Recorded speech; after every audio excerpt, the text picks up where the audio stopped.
The Ozark Mountains, a land of misty ridges, deep hollows, and ancient stone that remembers things even when men do not.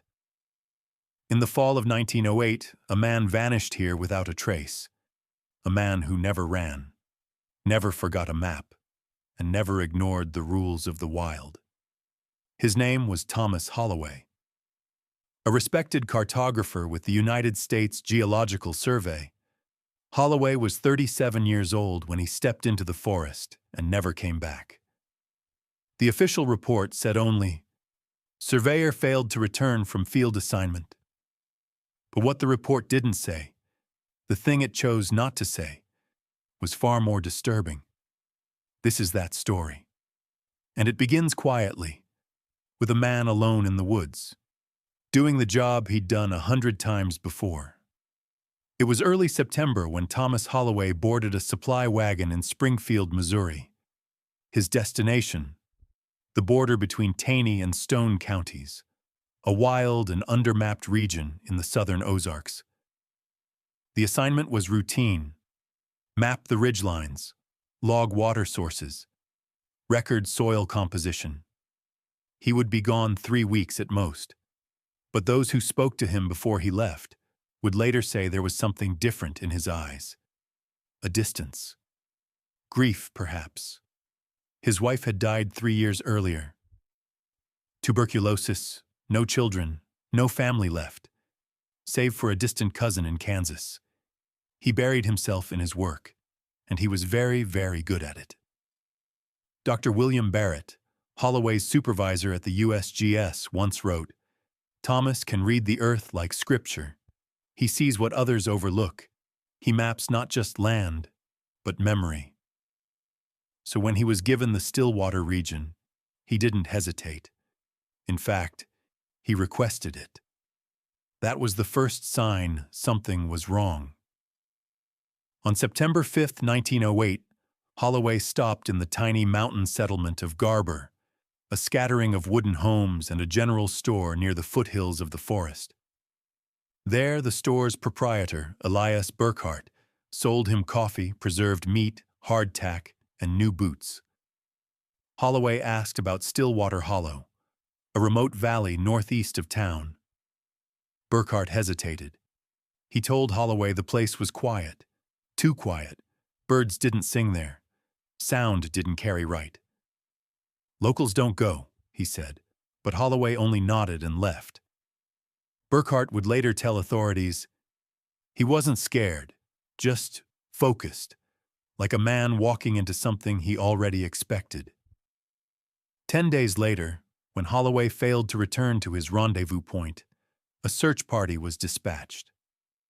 Led by Sheriff Ambrose Coleman, they moved through dense forest until they reached a ridge overlooking the Stillwater Hollow basin. There, they found his camp. Tent. Standing. Bedroll, neatly laid out.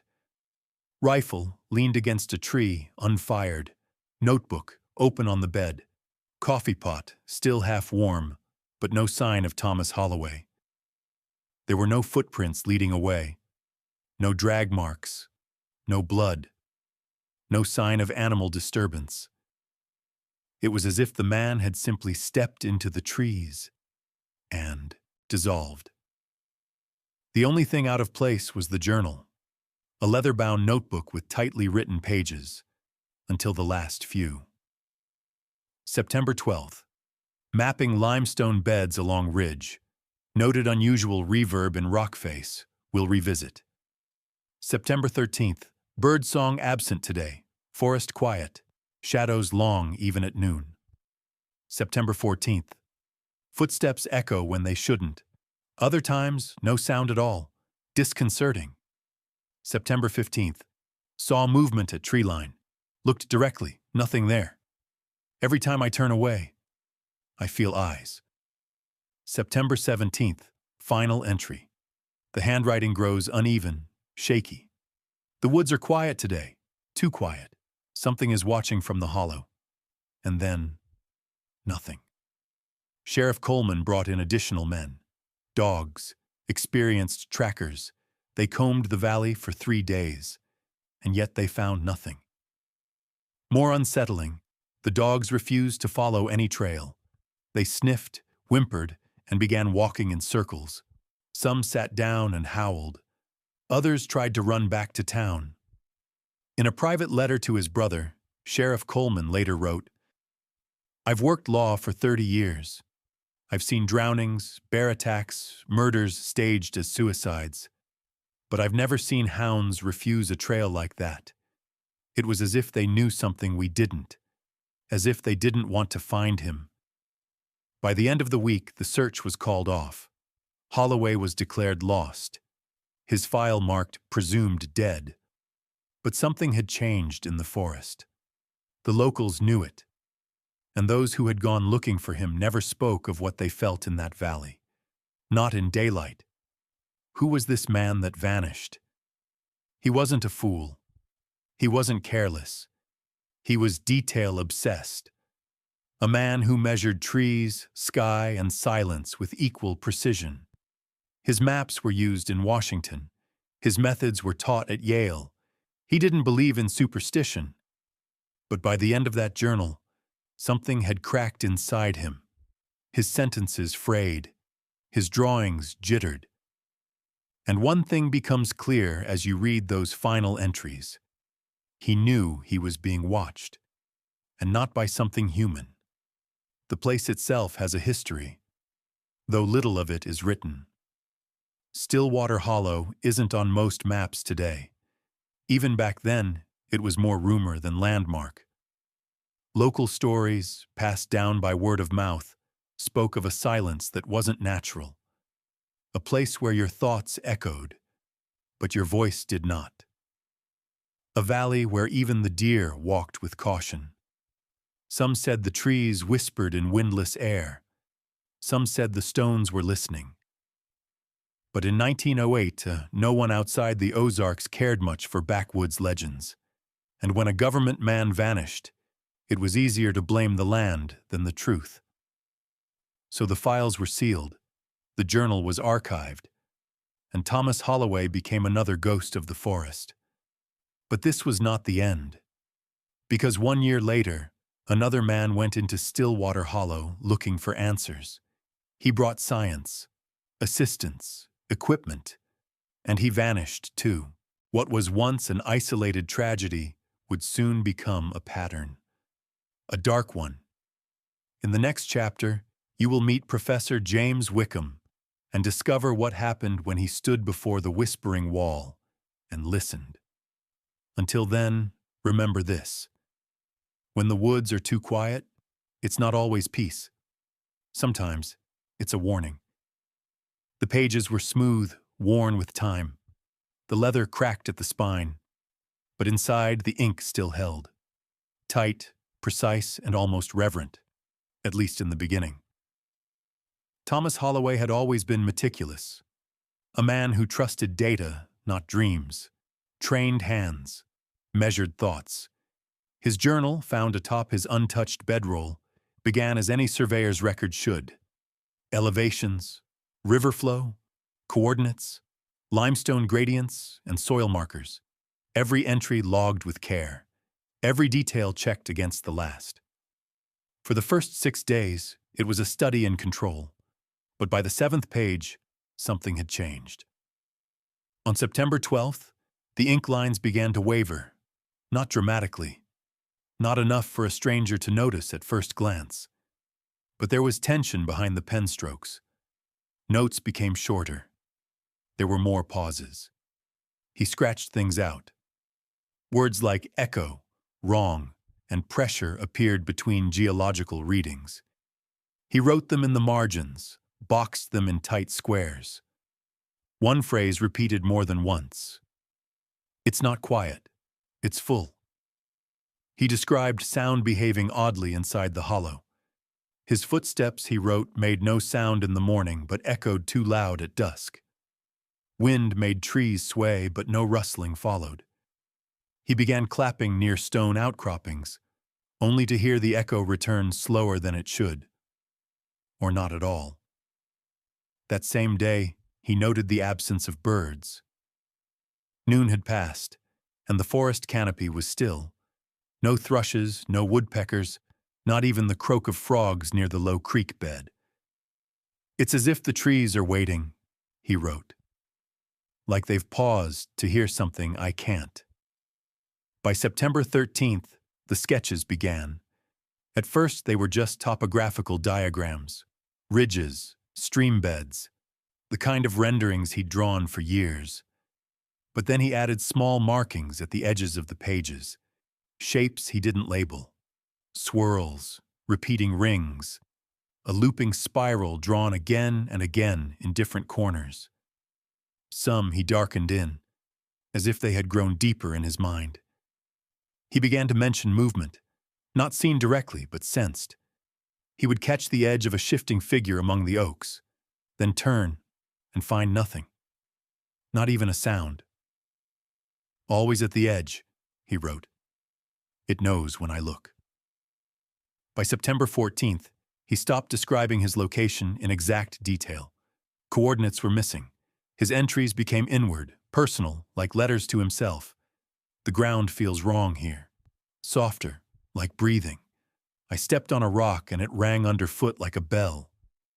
He wrote that twice, almost as if he didn't believe he'd written it the first time. The penmanship shifted too. Where once his hand was firm and symmetrical, now the lines trembled. The ink grew heavy in places, as if the pen pressed harder than it should. One page was smudged badly. Rain, perhaps, or tears. That night he wrote about a dream. He was standing at the edge of a stone wall, he said. Not a wall made by men, but curved like the inside of a bowl. The forest behind him whispered, not in words, but in tone. He turned toward the wall, and in the silence he could hear his own name repeated, softly. Not from one voice, but many. Layered, overlapping, like wind filtered through bone. When he woke, he claimed the same phrase echoed in his ears. "It's watching." September 15th is when the fear fully took hold. The entry is brief, the lines uneven. "Saw something, at the tree line. Not a man, not a shadow, but it watched me. Felt it in my teeth, felt it in the ground. Every time I move, it moves further back. Every time I stop, it waits." Later that night, he wrote again. "Slept in tent. No fire. Heard footsteps, mine and not mine. Every sound feels like it's being judged." Then, in smaller print, at the bottom of the page, "I don't think it needs eyes." On September 16th, his notes stopped pretending to be scientific. He wrote, "The hollow bends time. It's still noon, but the light looks like morning. I walked east and ended up west. The trees repeat. I left a mark on one with my knife, came back, found it again on the opposite ridge. Either the forest loops or I do." He made another sketch of the stone formation, this time larger. There was a circle carved into the face. Beneath it, a new spiral, more complex than before. He labeled it this time. "Listening hole," it read. He described hearing breathing from inside it, but no wind was moving, no insects stirred. I whispered, and the echo returned louder. "It's learning." That night, he used his final full page to draw. A single image, his camp from above. Tent, pack, pot, and something just beyond the edge of the fire pit. A long shape, thin, taller than the trees, with no head. The final page, September 17th, contains only one paragraph. It is rushed, the words uneven, scratched hard into the paper. "The woods are quiet today. Too quiet. Something is watching from the hollow." There is a pause, a faint ink blot. Then, written beneath, "Don't answer back." That's where the journal ends. Sheriff Coleman had it locked away after the discovery. It was deemed too unsettling for the official file. The USGS supervisor refused to mention it in the report. Instead, it was sealed and stored in the regional archive in Jefferson City, where it sat unnoticed for decades. In 1963, a historian with the Missouri Historical Society filed a Freedom of Information request. That's when the journal was unearthed again, still intact, still legible. One of the archivists who handled the notebook later claimed she heard a faint echo when she shut the pages, like breath trapped in leather. Historians who reviewed the document remarked on one thing consistently: the structure of Holloway's descent. He did not lose his mind all at once. He documented the hollow with scientific accuracy for days, even while noting things that disturbed him. It was as if he was trying to hold two realities at once, one measured, one unspeakable. He never admitted fear outright, but it bled between the lines, in the symbols, in the words scratched in margins, in the desperate final warning he left behind. They called it the Stillwater silence. Those who lived in the region already knew about it. Hunters told stories in quiet tones, stories of shadows that moved when the birds stopped singing, of voices calling from the wrong direction, of animals circling an empty clearing, ears laid flat, growling at nothing. But Thomas Holloway's journal was the first attempt to capture it on paper, the first to give it language, and in doing so, he made himself visible to it. There are those who say the hollow is not haunted in the usual sense, that it is not a ghost that lingers there, but something far older, something buried in the rock, not the soul. That the limestone doesn't just reflect sound, it stores it, learns it, plays it back when it chooses, bent, distorted, hungry. That might be why Holloway stopped calling it quiet. Silence implies emptiness.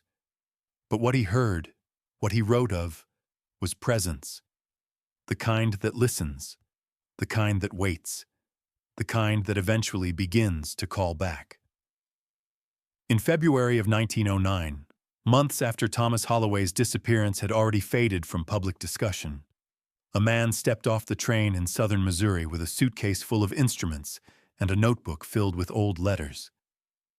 His name was Professor James Wickham, and he was not there on official university business. Ostensibly, Wickham had come to the Ozarks to study karst formations, natural limestone structures common to the region. But those who knew him better understood this was not a normal expedition. Wickham had once been Holloway's classmate at Yale. Their paths had diverged. Holloway went into government service and Wickham into academia, but letters between them suggest they remained close, especially in recent months. Among Wickham's personal papers is one final letter from Holloway, sent only weeks before his disappearance. In it, Holloway describes a strange acoustical anomaly in an unmapped Ozark valley. Echoes do not behave as they should. Sound bends. The air presses in. It's as if the rock itself remembers what we say. Wickham circled that phrase in red ink. Then he packed his bags. He arrived in the town of Galena, about 20 miles from Holloway's last known location. With him was a graduate assistant named Edward Mercer, a quiet man with a nervous disposition and a gift for observation. Together they hired a local guide, Harlan Thatcher, and began organizing trips into the region. Unlike Holloway, Wickham was not alone in his study. He carried more equipment: phonographs, barometers, echo measuring devices, tuning forks. He took photographs, plaster casts, and even soil samples. His journals were less poetic than Holloway's, but no less haunted. Their primary destination was Stillwater Hollow. It had already taken on a grim reputation by then. Locals were wary. One older man reportedly spat on the ground when asked for directions. Another said simply, "If you must go, don't stay long enough to hear it call." The first week of the expedition was uneventful. Wickham documented the area's strange limestone features. He made detailed notes about the Whispering Wall, a 40-foot natural concave formation in the cliffside. He noted that sounds made directly in front of the wall echoed back faintly altered, longer, slower, sometimes clearer than when they were first spoken. Mercer's early notes reflect curiosity. He describes the formation as a natural amphitheater with odd resonance.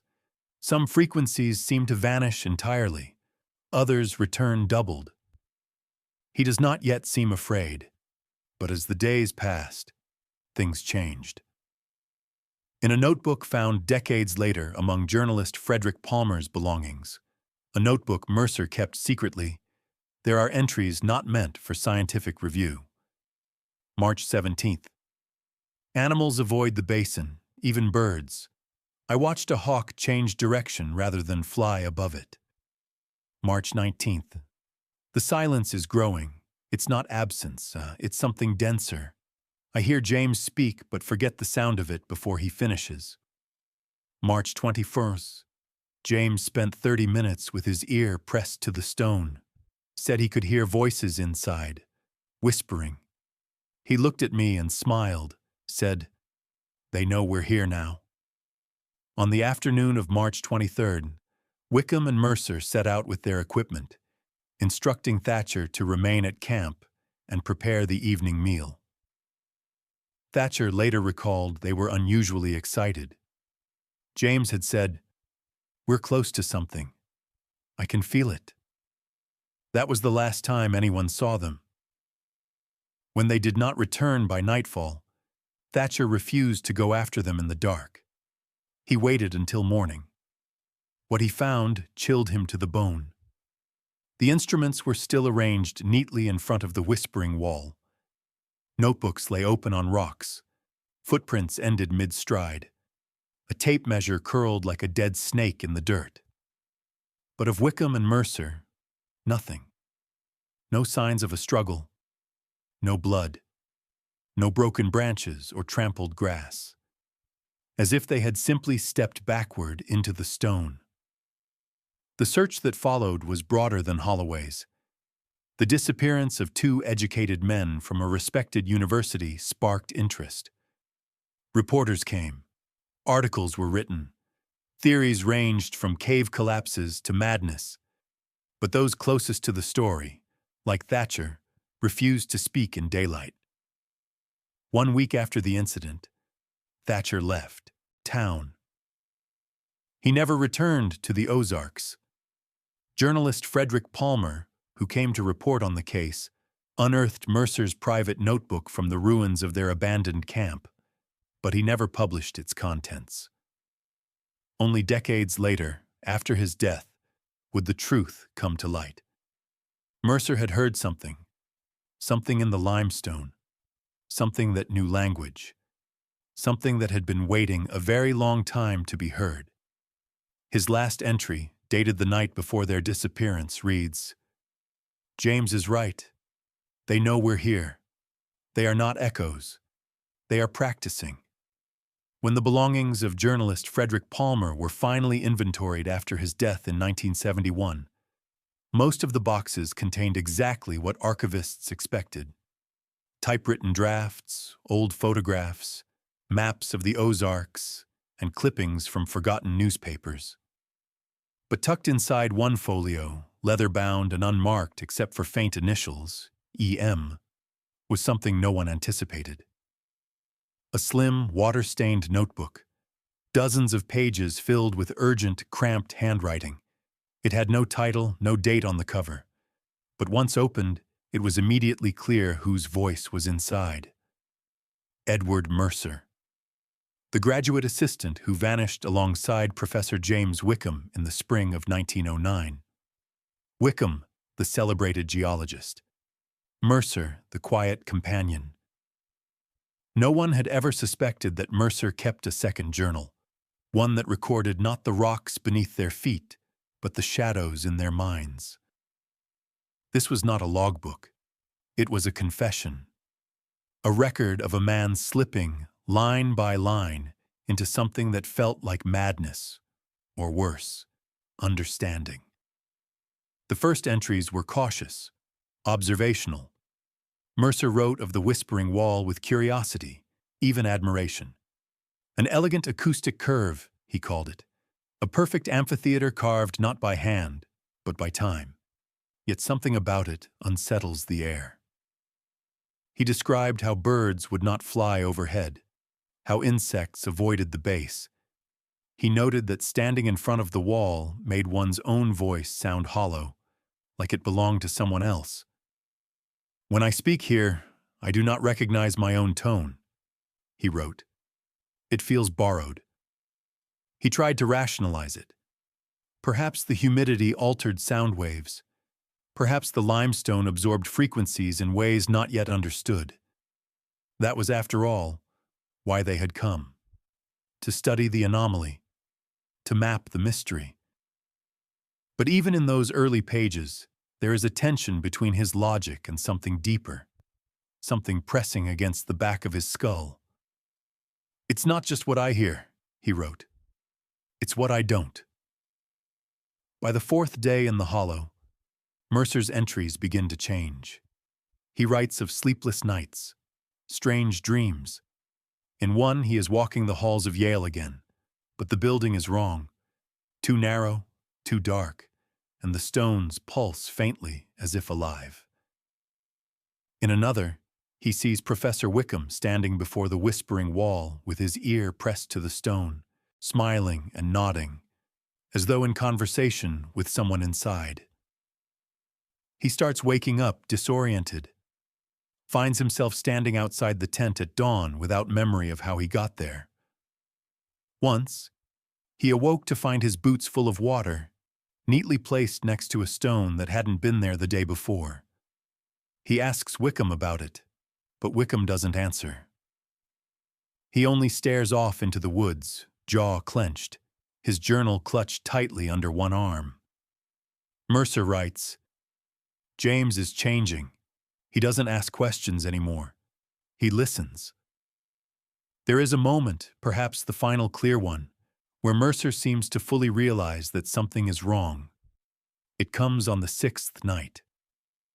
"The silence here is thick," he writes. "It's not a lack of sound. It's an active thing. It waits. It presses in, like it wants something from me." That line is circled in red pencil twice, the only time Mercer ever marked his own words. By the next day, his writing is more erratic. Lines trail off, sentences repeat. He begins skipping dates. His grammar deteriorates. The journal becomes a portrait of pressure, each page a little more cracked. March 16th. James didn't sleep. He sat by the wall for hours, muttering.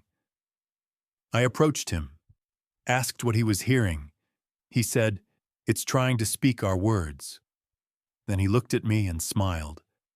Not like himself, like something wearing his face. March 17th. He brought back a small stone from the hollow, said it was warm. There are markings on it, spiral shapes. They shimmer in the dark. I asked him what they meant. He said, "It's remembering the sound." I didn't understand. I still don't. March 18th. We recorded our voices on the phonograph near the wall. When we played them back, there were other sounds, beneath ours, like whispering in reverse. Not words, just breath, syllables, wet clicking sounds like teeth. James said we were being answered. March 19th. I tried to leave the camp today. Took the path west, but it turned north, then south, then back to where I started. My footprints were ahead of me before I made them. I do not know if I am walking or being walked. March 20th. I no longer sleep. James no longer speaks to me, only to the stone. He taps patterns with his fingernail. Taps back, he says. I do not hear it, but I believe he does. His ears are always pressed to the surface. His eyes bleed at the corners. On the next page, Mercer's handwriting is visibly altered, slanted, jerky. He has written the same sentence 6 times in a row. It knows my name. Then beneath it, it said it today. He describes an event with no clear timestamp, only before the light changed. He says he heard a voice from the tree line. Familiar, his own, but softer, slightly off. It called his name twice, calm, pleading. He followed it. Not far. Just to the edge of the camp. Then something in him stopped. Some old instinct pulled him back. I didn't hear it aloud, he wrote. It was in my head, but it used my voice. Perfectly. I think it's been listening. I think it's practicing.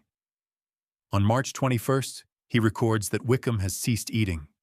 He sits by the wall and hums, no tune, just one long, low note. Mercer can no longer sleep. He says he hears movement at night, not around the camp. Inside it, just beyond the edge of the firelight. Things that leave no prints. Things that seem to breathe without lungs. He begins to write phrases backward. Call you when not it's you. Appears in the bottom corner of a page, scrawled in reverse script. Another says, Names remember they stones thee. It is not clear if these are hallucinations or transcriptions. The final 3 pages are the most disturbing. The writing collapses into nearly illegible lines. Scribbles dominate the margins. He attempts to draw the limestone formation again, but now it is distorted, towering, with open slits like mouths along its base. He writes, It opens when we're silent. It speaks when we don't. He tries to burn one of the audio cylinders. He says it records what isn't said. He says the cylinder grew warm in his hands, that it hummed when played, that it spoke his name before he ever said it. Then silence. The very last page contains only a single phrase, pressed so deeply into the paper that the back of the notebook bears the indentation. Don't listen if it knows your name. No signature, no date. Just that one sentence. A warning, a scream. A truth that Mercer likely learned too late. After the rediscovery of this journal, audio experts and linguists were brought in to examine the associated recordings, though they were never found.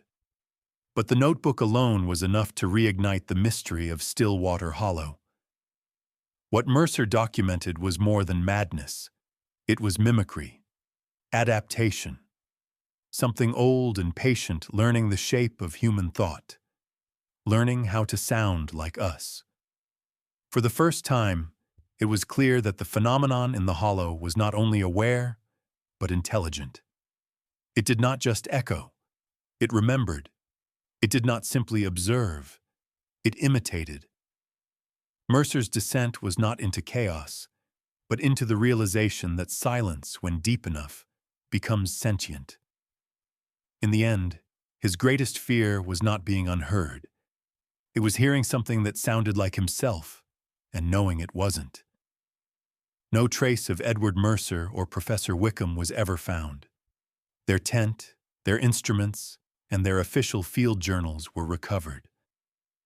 But no remains, no clothing, no footprints, just air and silence. And the wall.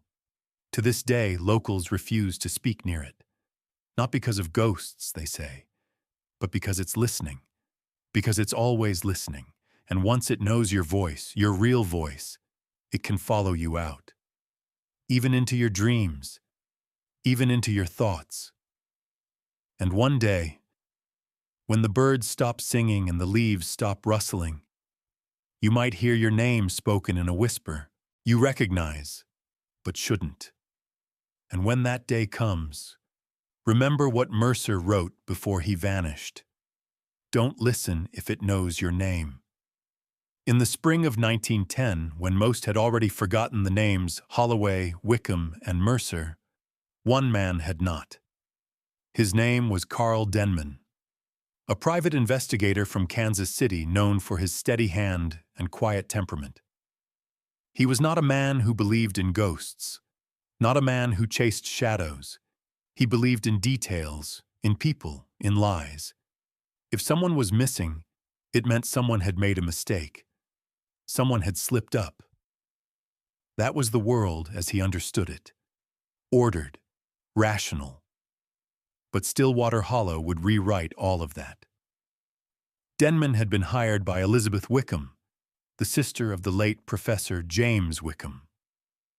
She was a woman of means, educated and persistent.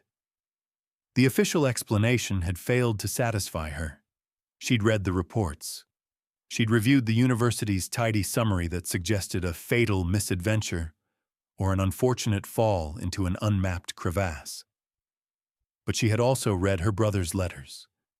Letters where he described voices in the stone. Letters he never intended for publication. Something inside her refused to let the matter rest. So she hired Denman. He arrived in Stone County in April, wearing a canvas overcoat and carrying 2 bags, one with clothes, the other with case files. Over the next few weeks, he worked like any other investigator, interviewed locals, read official reports, walked the known trails, reconstructed timelines, but wherever he turned, he encountered resistance. Doors closed, tongues clamped shut. Those who would speak did so carefully, as if the wrong word might stir something sleeping. He'd dealt with reluctance before, with small-town fear. But this was different. It wasn't fear of what might be found. It was fear of what already knew them. Denman did not believe in curses, but he believed in patterns, and the pattern was clear. 3 men had vanished in the same region within 2 years, all educated, all methodical, all drawn to the same place, Stillwater Hollow. He focused there, but maps had been redrawn. Locals refused to point the way. Even seasoned trappers claimed ignorance. "I don't go near there," one man said. "Not for meat, not for money." Another said, "That place has got a quiet that ain't natural." The phrase stuck with Denman, a quiet that ain't natural. Eventually, he found one man willing to help. His name was Josiah Wendell, 73 years old, skin like tree bark, voice like sand on stone. He agreed to guide Denman to the edge of the hollow, but no farther. "Promised my mother on her deathbed," he said. "No one from our line sets foot in that place." Denman dismissed it as superstition, though part of him noted the sincerity in Wendell's eyes. They left before dawn, traveled by mule and foot, reached the perimeter of the hollow by midday. Wendell stopped cold, pointed to a ridgeline thick with pine. "That's as far as I go," he said. Then quietly, "Don't call out while you're in there. If something answers, it won't be me." Denman went alone. He carried a pistol, a notebook, and an Edison phonograph. He'd read enough of Mercer's recovered journal to know there was something strange about the sound in the valley. He intended to test it. He made his way down into the hollow slowly, noting everything. The trees were older here, the ground softer. The birds, gone. Not just quiet, absent. The usual buzz of insects, missing. It was like someone had pressed a thick cloth over the forest, a silence that felt like pressure, like being underwater. He set up the phonograph near a flat area facing a tall limestone formation that matched Wickham's sketches of the Whispering Wall. He tested the echo with a whistle.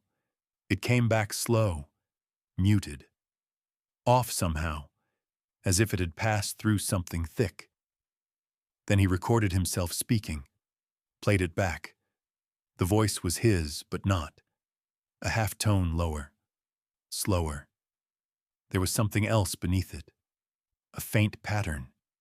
He played it again, slowed it down, heard something that did not belong. A sound like breath taken inward, not exhaled, inhaled. Like the valley itself was listening. He kept working, moving equipment, taking notes. Time passed strangely. The shadows shifted too quickly. At one point, he was sure the sun had moved backwards, though he blamed it on his own disorientation. But the feeling that someone, or something, was watching him never left.